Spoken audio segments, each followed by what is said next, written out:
ሰላሙን ለሕዝባችን መልስልን። የታመሙትን በየሆስፒታሉ በየቤታቸው ምሕረት የሚሹትን የምሕረት አምላክ ሆይ የምሕረት እጅን ዘርግተህ ታስታውስልን። ወለት ሕይወትን ደግሞ ሥጋ ቃል ቅዱስ አምላክ ሆይ ማረን፣ ይቅር በለን፣ ማረን፣ ቸርነትን ሥራ ስራልን። እቺን ቤተክርስቲያን በገንዘባቸው በጉልበታቸው በእውቀታቸው በጸሎታቸው ጊዜ እያሰቡ የሚያገለግሉትን አገልጋዮች ካህናት፣ ዲያቆናት፣ ምእመናን ወንዶችን ሴቶችን በሕይወተ ሥጋ በሕይወተ ነፍስ በረጅም ዕድሜ በሙሉ ጤንነት ጠብቅልን። ሰላሙን ለሕዝባችን መልስልን። ሀገራችን ለመላው ዓለም ሁሉ በሚበቃውን ሰላም ስጥልን። ለብርሃነ ልደትና ጥምቀት በሰላም አድርሰን ከእናታችን ከቅድስተ ቅዱሳን ከንጽሕተ ንጹሐን ከቅድስት ድንግል ማርያም ረድኤቷን በረከቷን አሳድርብን። በአማኑኤል ስምህ ተማጽነናል። አቡነ ዘበሰማያት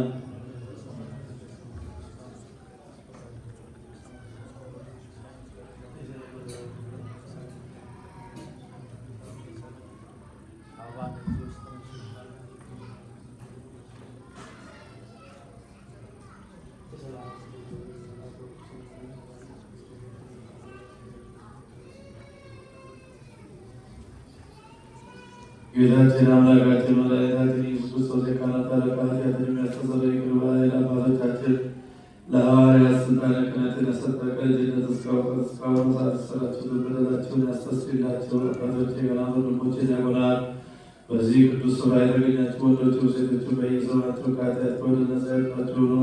እናንተ በመንግሥተ ሰማያት የቀን የተዘጋጀ የተዘጋጀ እግዚኦ መሐረነ ክርስቶስ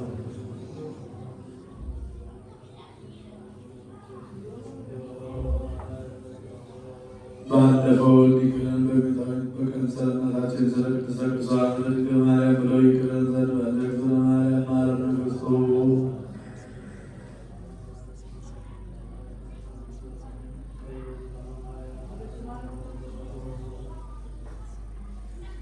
ንስሐን የምትቀበል ኃጢአትንና በደል ሁሉ ይቅር የምትደመስስ ጌታዬ አምላኬ ፈጣሪ ኢየሱስ ክርስቶስ ሆይ የኔንና በዚህች ቅድስት ቤተ ክርስቲያን ቆመው በፊት ራሳቸውን ዘንበል አድርገው ቢጠኑህን የምእመናን ልጆችን የወንዶችን የሴቶችን የኔንን በደል ኃጢአት ይቅር በል። ማሰራት ያዝግታ በስመ አብ ወወልድ ወመንፈስ ቅዱስ አሐዱ አምላክ አሜን። ሃይማኖተ አበው ክህደትን የሚወዱ እነዚያ እርሱን